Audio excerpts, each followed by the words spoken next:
السلام عليكم شباب، شلونكم؟ وأياكم سعيدة، كل عام وانتم بخير إن شاء الله. الأمن والأمان على الشعب العراقي. اليوم حلقتنا راح نزور بيت مسكون أشباح وجن. طبعا كانت بيه عائلة ساكنة بيه، والعائلة من عرفت بيه جن وأشباح عافته. والشي بالقصة الجديد إنه من عافت البيت ما أخذت يعني ما أخذوا لا الغراض لا الفلوس لا الجوازات وهاي السوالف، حطوه على الحطة مالته وراحوا.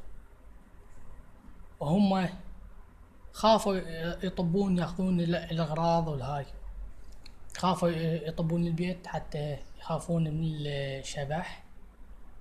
فاليوم راح نطب الظهرية، يعني تعرفون ما أطب له بالليل وما حد يطب له بالليل. وهاي السؤال طبعا هاي سالفة صارت ب2014.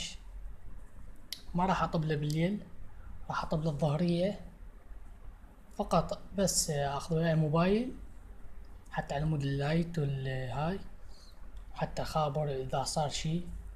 واخذ وياي ادوات، يعني مثلا لو سكينة لو توثية. اوكي، راح نطب بالظهرية. يلا شباب، هذا البيت وصلت له. مهجور، هسه حنطب له.